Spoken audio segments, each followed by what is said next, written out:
isso aí, pessoal. Chegamos ao nosso quarto Poker Night, mostrando a primeira etapa do CPH, o Campeonato Paulista. Ao meu lado aqui, DC Devanir Campos.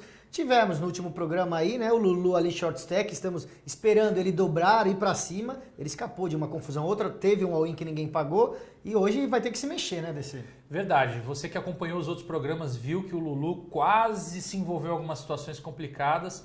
Então vai ter que se mexer, vai ter que buscar aí algumas situações mais favoráveis. E no lado oposto nós temos o Cláudio Batista, né, que está sentado confortavelmente aí com mais de 50 Big Blinds. É isso aí, temos blinds 15 mil, 30 mil. Vamos então conferir o que vai acontecer aqui no nosso quarto programa. Então estamos aí, DC, olha só. Edu é o nosso Dear Blinds 15 mil, 30 mil. Temos 1 hora nesse nível de blinds aí, temos 3 mesas ainda. Vai misturar só quando tivermos 16 jogadores. Pois é, o Edu Shimokawa aí, o nosso melhor dealer de 2016 aí do país. E nessa mesa continuamos com as mesmas figuras aí que a gente terminou o último programa, né? Exatamente, olha lá, 20 jogadores, né? Você vê, você vê a premiação lá embaixo também, o campeão vai levar 170 mil, segundo lugar 107 mil. Diferença aí de 63 mil do primeiro para o segundo colocado. Pois é, dá para comprar um carro com essa diferença, hein? É verdade. Olha só, Cláudio Maxud, o primeiro a falar. Ele deu só call? Cláudio Maxud deu só call. Não, deu raise. Eu tinha o gráfico estava ali, mas estava errado. Foi Mini estranho raise, mesmo. 60 mil. E o Felipe Otti deu call de 60 mil com um par de 9. E olha, o Claudião par de 7. Olha só, 3 pares aí nessa mão. O Claudião no botão, inclusive, poderia tomar uma ação mais agressiva e até aumentar, hein?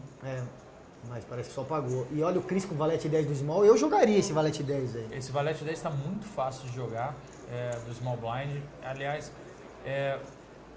você já tem mais de 1 milhão de fichas no seu stack. Ele tem 393, quer dizer, ele tá pensando aí o que fazer. É complicado, assim. Se ele dá um all-in, chance de tomar um call é grande pelo stack. Ao mesmo tempo ele já espanta pelo menos o big, né? E se ele também só dá um call barato aí, ele vai ver um flopinho, né? Pois é, vale a pena esse call aí. Ele tem 393 mil fichas. Ele já colocou 15 mil. Tem 45 para colocar nesse mini raise aí. Tem 45 num pote que já está aí com 255 mil fichas. Usou o cartão de tempo, DC. Usou o cartão de tempo. Ele já usou os 30 segundos. Tá pensando mesmo. E se tá pensando, ele tá pensando acho que nas 3 opções aí. Fold, call e all-in aí. Porque um raise só não vai também parar ninguém, né? Vai ter que ser all-in se for raise. Exato. E qual o tamanho de raise que ele vai tirar 3 jogadores? Deu só call, DC. E agora, também isso é uma outra situação engraçada, né? Você já entrou ali com call, vamos supor que você é o Cláudio, o Felipe já entrou. O cara pensa 1 minuto e só dá call. Quer dizer, você já fica com a antena meio ligada, né? Exatamente. Quer dizer que ele tem uma mão que ele considerou fortemente ir all-in. Exatamente. Olha só, 5, 5, 7, 7, 9, 9 e valete 10. Vamos ao flop, hein? O flop vai definir tudo. Aqui bateu o 10, mas bate o as. O as, alguém pode blefar esse as aí. Pois é, o as segura bastante a ação de quem tem os pares. Todo mundo tá pensando, algum deles tem um as. Exatamente. Não é? Por isso que todo mundo tá dando mesa, ninguém tem coragem. O Claudião é o último a falar, ele tem essa, né? O Claudião tem a posição e também da mesa. Tinha chance ali de tentar roubar, né? E ó, 2 pares agora pro Cris. O problema é que acho que não vai ganhar nem call de ninguém, viu? Eu acho que também não ganha muita ficha. Ele vai ganhar esses 300 mil que já estão no pote, mas o Cris tem que apostar. O grande problema também é que o Cris tem um stack muito pequeno, então qualquer aposta praticamente já coloca ele comprometido com essa mão aí, ou seja, muito difícil os outros jogadores que estão com mãos já se considerando perdidos aí. Todos têm mais de 1 milhão e o Cris se colocar 80 mil já tá praticamente comprometido. Né? É verdade. E de novo pensando bastante, hein? Ele é o primeiro a falar, tem 2 pares, ele tem certeza que tá ganhando essa mão. E a única chance dele não ganhar essa mão é alguém trincar, né? Pediu tempo, hein? E usou outro cartão de time bank. Olha, ele gasta 2 cartões de time bank numa mão que você de repente pensa, olha, não precisava talvez ter gastado tudo isso daí. É engraçado como cada jogador, né? Olha só, já passou dos 30, né? Ele teve que usar o cartão, ele vai até 1,30. Exatamente, Juju. E o que você também tem que considerar nesse momento é o que essa imagem passa para os outros jogadores. Com que mãos você pensaria tanto para dar um check. Uma mão grátis ainda, né? Exato. Ele não Exatamente, pode dar check agora, ele precisa fazer alguma coisa. Ele não está enfrentando nenhuma aposta. Lembrando que ele é o primeiro a falar nessa mão. Ele tá pensando se aposta, se já põe all-in. All-in e vai levar, mano. Ninguém vai pagar. É muito difícil alguém pagar essa mão. Tem as, tem 10 valete que é acima de todos os pares aí deles, né? Telefone pro Cláudio Batista, não, já deu fold todo também. mundo deu fold, não tinha condição. Acabou que não ganhou tanto assim, mas quase dobrou, né? De tanta ficha que tinha no pré-flop. Pois é, praticamente dobrou o seu stack. Você pode ver aí que ele foi agora para 21 Big Blinds. Exatamente, o Elipa tá ali nos 16 Big Blinds. Você vê o Felipe Otti ali com 49. Você vê como vai apertando, né? A gente estava com 70 Big Blinds, 50 Big Blinds nos primeiros programas. Agora os líderes estão ali na casa dos 40 Big Blinds, né? Então, assim, vai apertando e vai afunilando e juntando os jogadores um pouco, né? A gente estava falando aí, né? A gente vê os dealers sempre, a gente estava falando do Edu.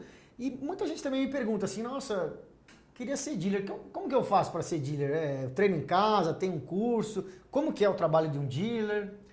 Olha, hoje em dia, no Brasil, a gente tem escola de dealer, né? Existe, por exemplo, a Dealer Pro, a primeira escola do Brasil. São diversos outros profissionais no Brasil que treinam dealers também. Mas é uma profissão muito legal, cara. É uma profissão que com um pouco de treino e depois muita prática, você consegue empregos nos torneios, nos clubes. E é um emprego que está crescendo bastante, né? Hoje a gente já tem um contingente muito grande de dealers no Brasil. Há 15 anos atrás eram quase inexistentes, vinha muito dealer do Paraguai, da Argentina para trabalhar aqui.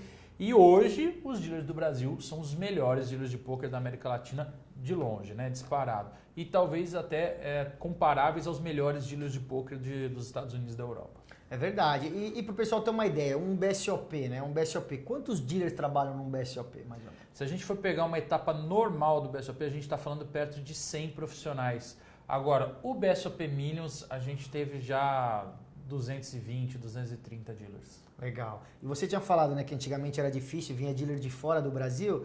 Eu lembro também, então, como tinham poucos dealers, cada etapa do BSOP, os dealers viajavam de outros estados. Quer dizer, ainda fazem isso hoje, mas não tinha muitos dealers em todo o país, né? Hoje em dia você tem uma etapa no sul, no norte, você tem os dealers de lá já, né? Pois é, isso é um reflexo de como o poker cresceu nesses anos todos, né? A gente tem clubes de poker em todos os estados praticamente, todas as grandes cidades têm prática de poker. Então a gente tem profissionais, né, em quase todo o território nacional. É muito mais fácil, obviamente, achar hoje bons profissionais.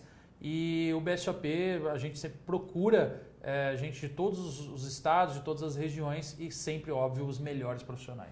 É isso daí. Bom, vamos então conferir mais umas mãos aqui do Campeonato Paulista. O Lulu Elipa, que tinha 14 Big Blinds, agora ele é o Big Blind, ou seja, nessa mão ele já gasta 2 dos Big Blinds, um Big Blind como o ante e o outro no pote já como o seu próprio Big Blind. Então o Lulu, se ele não jogar essa mão, ele sobra com 12, ele está muito apertadinho. Olha só, a ação no Jamil tem Rei Valete, está cogitando um raise e vai vir de raise aí o Jamil, né? Pois e o Jamil já tem que saber que se ele entrar nessa mão, é muito provável, se o Lulu tiver qualquer coisa ali, ele vai acabar tendo que pagar o all-in. O all-in. E vai vir pro Lulu, parece, porque ó, o Matheus está pensando ali com dame 8 de ouros do botão. Largou e parece que vai sobrar pro Lulu mesmo. Ixi, a Easy Dama descer. Lulu, melhor situação impossível, hein? Incrível, Lulu, hein? Conseguiu achar o Easy Dama na melhor hora e parece que ele não vai all-in não, hein? Parece que ele só vai pagar e esconder a mão. Agora pensou. Lulu está considerando talvez uma situação que é o stop and go, né? Não, mas pensou não, isso, mas foi all-in. Foi all-in. O Jamil já tinha que ter decidido, né? Como você falou, se você tá atacando o blind de um short stack, o mínimo é você já ter na cabeça o seguinte, se ele voltar all-in, o que eu vou fazer? Exatamente, você já tem que ter o plano na sua cabeça. O Jamil pode estar usando um pouquinho de tempo para fazer um teatrinho, mas ele já tem que ter na cabeça dele o plano de qual é a estratégia dele nessa mão. Ele está conversando com o Lulu. Tentando ver se ele tira alguma informação.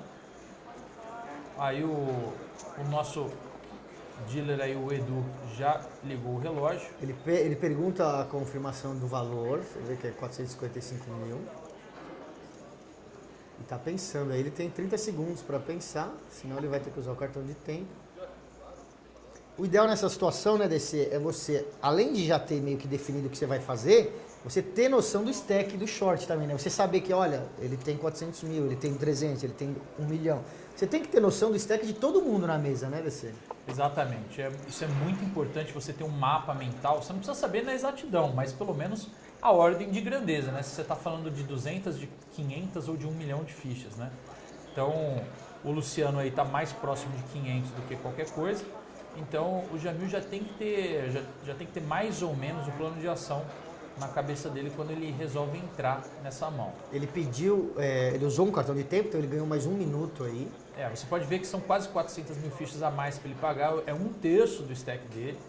Né? Então, Rei Valete não é uma mão tão forte assim. Né? Não é uma mão tão forte. Se ele resolve pagar, ele fica numa situação complicada. Deu fold. Você podia ver aí na mão que era 65% de chance do Luciano levar a mão se o Jamil resolvesse pagar. Ele mostrou, a de dama. O Jamil vai gostar do fold. Foi um fold muito bom para o Jamil, eu também acho que foi acertado. É isso aí. A gente passa ali. Eu acho que era mais fácil o Jamil dar esse call se ele tivesse par de 7 do que ter o Rei Valete. O Rei Valete pode estar muito dominado, né? Exatamente. Ou no Rei ou no Valete. E ele larga e você vê que ele está meio chateado ainda de ter largado a mão. Bom. Lulu ganha mais uma ganha um respirada. Respiro. Ganha um respiro. Aí você vê que agora ele é o small, quer dizer, é a mão seguinte, exatamente a mão seguinte. Às vezes a gente pula algumas mãos por escolher mãos que tem alguma ação para mostrar para vocês de casa, mas às vezes a mão seguinte é interessante, a gente está vendo a mão seguinte agora. O Jamil é o primeiro a falar, Rei 5 e 7, ele não vai jogar, o Claudião também não. Você vê que o Marcos, que estava ali, foi movido para a mesa de trás, né, para reequilibrar a mesa. O Marcos que estava ao lado do dealer e do Jamil. Exatamente, estamos ficando com pouca gente aí na mesa nessas horas que vai afunilando. Ação indo até o botão, hein? Olha só, o Claudio Maxud com 10 e 5 vai atacar os blinds. Fez ali, me parece, 65 mil. E olha só, Ás e 3, Lulu deu fold, e Ás e 4, Iote naipado no Big, vai querer defender. Vamos ver se ele dá re-raise. O Felipe Iote é um jogador com bastante experiência, só deu call. Só deu call. Ele gosta de jogar bastante pós-flop, e olha como ele ficou olhando para o adversário, o Claudio também, mas o Claudio está de óculos escuros. Olha só o Felipe, ele presta mais atenção no adversário do que no flop, hein? Olha esse flop, o Claudio acertou um flush e o Felipe acertou o as. Muito complicada essa mão ser jogada aí pelo Felipe, né? Vamos ver como... Ele já deu mesa ao Felipe. O Felipe deu mesa. Bet baixo, hein? 60 mil, vai pagar. Claudio Maxud, um bet de 60 mil, convidando o Felipe para a próxima carta. É isso aí. Agora resta ver se bate mais uma espada aí, né? Ele tem um flush no 10, não é essa maravilha toda. Dobra o 2. Dobra o 2, agora começa a ficar interessante, hein? Com qualquer Ás ou qualquer 2, o Felipe faz um full house e bate o flush do Claudio Maxud. Dá mesa de novo o Felipe. Lembrando que o Felipe tem agora Ás e 2 e o valete de kicker, né? Então, quer dizer, ele tá perdendo aí, vamos supor que é contra um As, ele tá perdendo de As e Rei, Ás e Dama. E olha o Claudio deu uma carta para ele, hein? E veio a última espada. Chance de mesa a mesa aí, hein? Eu acho também mesa a mesa. Vamos ver se o Claudio vai querer apostar, porque é o seguinte, se ele aposta e toma uma volta, ele pode estar perdendo de um valete, de uma dama de espada e de um rei de espada. Ele não vale o risco, né, DC? Não vale o risco. Ele dá a mesa atrás e o Felipe vê que ele já tinha o flush, né? Não precisa eu acho que o Claudio perdeu a chance de apostar com o turn, né? Porque é o seguinte, se você vai entrar com 10 e 5 de espadas na mão, o que você está buscando justamente é o flush. Ele flopou o flush, por que ele não seguiu apostando no turn? Exatamente. Dificilmente alguém já teria um full house no turn, né? Exatamente. Muito dificilmente. Exatamente. Então eu acho também que ele teria que ter apostado um pouquinho no turn e no river realmente da mesa a mesa faz parte. Ele talvez perdeu a chance de apostar e ganhar mais uma aposta no turn. Então eu acho também que ele teria que ter apostado um pouquinho no turn e no river realmente da mesa a mesa faz parte. Ele talvez perdeu a chance de apostar e ganhar mais uma aposta no turn. Exatamente. Isso daí é uma coisa que a gente, às vezes, quando a gente tem a oportunidade de ver a mão depois dela ter acontecido, a gente consegue pensar um pouquinho nesses aspectos estratégicos e táticos aí do jogo, que na hora, muitas vezes, acabam fugindo, né, da análise na hora de você jogar a mão, né, Juju? E os profissionais falam muito sobre isso, principalmente também em cash game, mas em torneios também, o quanto mais você podia ganhar nessa mão e também o quanto menos você podia perder nessa mão. Vamos supor que uma mão que você ia perder não tinha escape, mas será que você podia ter evitado perder tanto? Você podia ter perdido um pouco menos, apostando um pouco menos, né? Ou induzido a um check. Então você tem sempre que estudar isso. Tem jogadores que sempre conseguem arrancar um pouquinho a mais do outro, né? Exatamente. E é isso que a gente está batendo bastante aqui. Às vezes, quando, por exemplo, naquela outra mão que o Jamil atacou o Lulu no Big Blind, é o pensamento estratégico. Você já pensava assim, o que eu vou fazer se tal coisa acontecer nessa mão. Exatamente. Olha, veio o Reis do Felipe Otti com Dame 9 ali do cutoff, né? Uma mão que ele está querendo roubar ali praticamente, né? Os blinds. E o Chris está no Big com Ice 5. E você vê que o Chris sempre pensa bastante aí. E normalmente os moves dele foram de all-in, né? Normalmente ele sempre está voltando all-in na cabeça do pessoal. Dessa vez ele não está tão apertado mais em fichas. Mas você vê que ele já está pensando e olhou para o relógio de novo, vendo quanto tempo falta desse nível, se vale a pena ele largar essa mão, se vale a pena ele dar um raise. Parece que ele vai só pagar. Pois é, resolveu só pagar essa mão com Ice 5, não é uma mão muito forte, mas também vem um raise ali do cutoff. E o Felipe é um jogador que joga mais mãos mesmo, então tá bem justificado. E ele acerta o par do meio, também sempre uma situação interessante essa daí, né? Você acerta o segundo par, um rei, que é uma mão que é uma carta que pode estar na mão do Felipe. Como jogar? Normalmente um call ele dá. Pois é, se você estava achando que o seu Ice 5 estava na frente da mão do oponente, já tem que também ter em mente o que você vai fazer se aparecer uma carta alta no board, né? Se aparecer um rei, se aparecer a dama, se aparecer o valete, né? E deu o call na hora dos 80 mil DC. Deu o call acertado. Agora um 4 de copas, ele tem o 5 de copas, chance de sequência e tem o 5 já, né? Quer dizer... Pois é, eu acho que não tem muita coisa aqui que o Felipe faça que vai fazer o Chris desistir dessa mão. Deu um mês atrás, acho que ele percebeu Felipe isso. já desistiu da mão. Desistiu Felipe da mão. já deu um... E acertou um flush aí, flush bem baixo. O Felipe nesse turno aí já fez o que seria esperado mesmo, o que a gente chama de shutdown, né? Ele abandonou, ele desligou o disjuntor, fechou a porta, trancou. E aí o Chris na mesa e só se liga agora a resolver blefar, né? E se resolver blefar, dependendo do tamanho, o Chris pode largar o 5. E vai para uma tentativa aí o Felipe, hein? O pote tem 355, ele pega um pouco menos de 200, parece.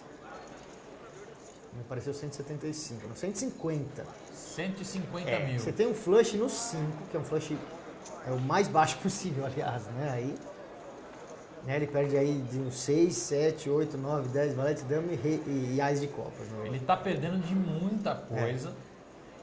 Eu acho que o tamanho da aposta do Felipe foi certinho, porque... Parece que quer induzir, mas é uma aposta que também não é tão pouco assim.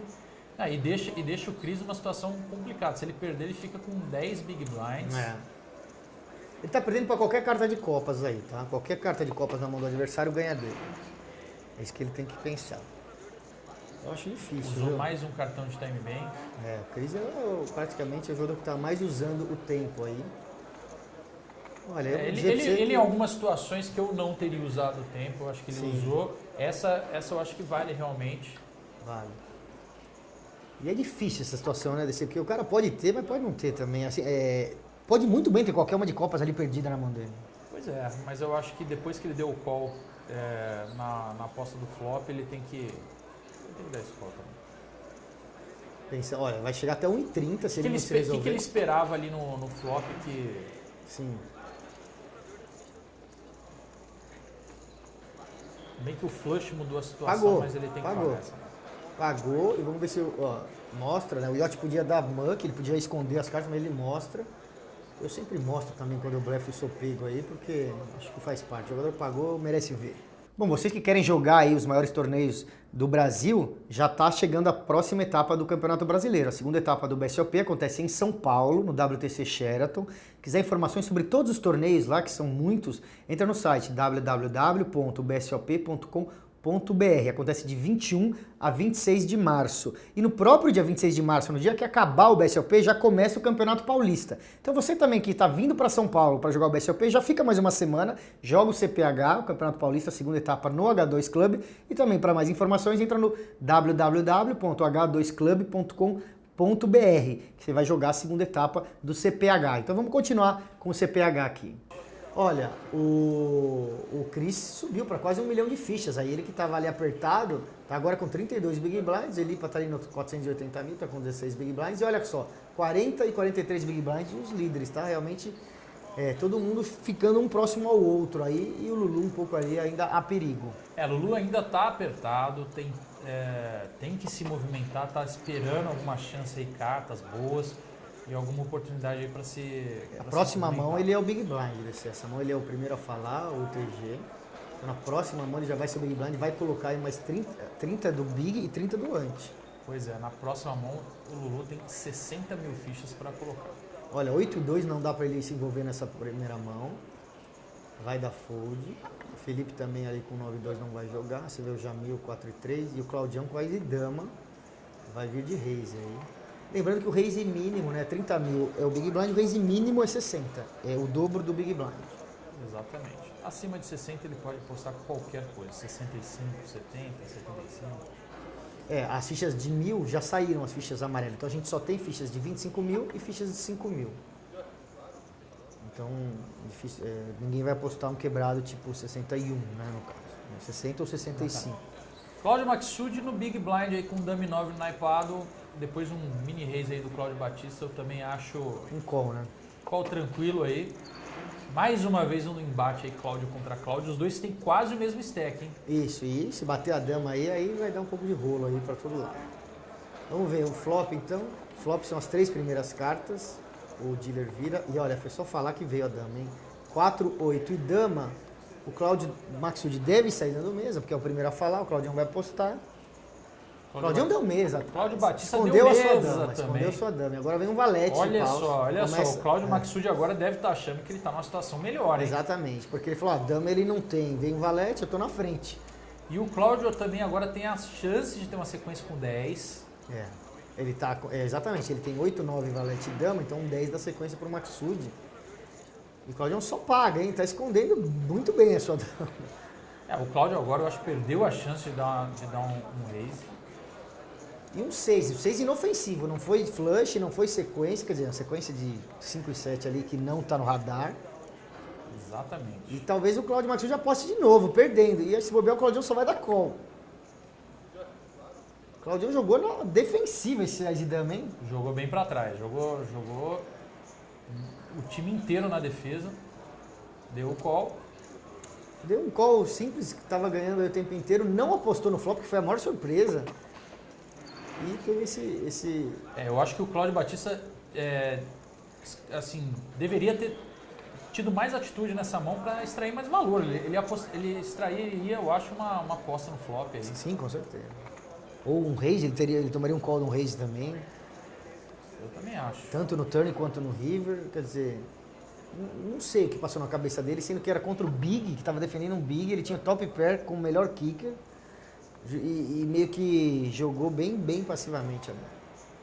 Outra coisa, a gente falou sobre aquela coisa, né? Tipo, o jogador bom, aquele jogador que consegue extrair mais de uma mão que todo mundo ganharia, mas ele consegue tirar um pouco mais daquela mão. Exatamente. Então o Claudião poderia ter tirado mais dessa mão.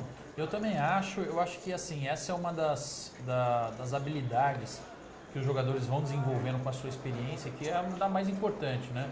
É como que você consegue extrair mais das melhores situações e como que você consegue arriscar menos quando você não está muito favorável, né? Exatamente. Bom, 15 mil, 30 mil, a gente segue nesse nível. Olha só, o Jamil com Ás 2 da Fold, Cláudio com Dama 6, vai mais uma mão aí, jogar com Dama 6. Ele que acabou de mostrar um Ás e Dama, então o pessoal vai respeitar. Fala, nossa, o Claudião ali só deu mesa, pá. Com Ás e Dama, tá dando outro raise. Ás 7 do botão ali, o Matheus. E o Cláudio, olha, largou Ás 7 do botão e o Cláudio Maxud, rei e dama. De novo os dois Cláudios, dama e dama pro... dama pros dois. Lulu Elipa largou no Big Blind. O Elipa estava com uma mão bem ruimzinha, não quis se envolver. Ele tá esperando realmente o momento certo, né? Dessa vez não veio, a dama veio 2, 3 e 4, flush draw pro Claudião Batista. Flush draw e sequência também, né? Verdade, o Com o 5. 5 faz uma sequência com o Cláudio Batista que tá atrás nessa mão. Fez o Olha flush. só. Só que aí não vai Acertou extrair, o né? flush. Muito difícil extrair qualquer valor nessa mão aí. O Cláudio Maxud, ele só... Ele poderia ter apostado no flop, no draw? Cláudio Poderia, Batista, né? eu- Porque ele eu foi o acho- agressor. Eu acho que valeria muito a pena ele ter apostado. O Cláudio Maxud agora Tenta um blefe ali. tenta um blefe, E como o Claudião só paga, ele pode enganá-lo, né? pode enganar. Só que eu acho que também é muito difícil ele tirar mais ficha. É, dobra o 3. Porque a única chance dele extrair alguma ficha do Maxud é se batesse o rei no river. É, aí sim. Um rei que não fosse de pau. Sim, se não fosse de pau. Dobrou, mas o Claudião tem um flush aí forte. Coloca aí, parece que é 70? Não, 100. O Maxud não tem nada, né? Ele O vai Maxud pagar. não tem como pagar. Cláudio Batista acumula mais importantes fichas aí pro seu stack, agora se aproximando de 2 milhões de fichas. Bom, o Claudião crescendo em fichas e o Lulu conseguiu dar uma respirada aí, mas ainda continua sendo a bola da vez na mesa, O né? Lu continua crítico, ele conseguiu sobreviver por mais um programa. Vamos ver o que vai acontecer no próximo. Eu tô doido pra saber o que vai dar do Lulu. É isso daí. Então a gente volta aí com mais Campeonato Paulista no próximo programa.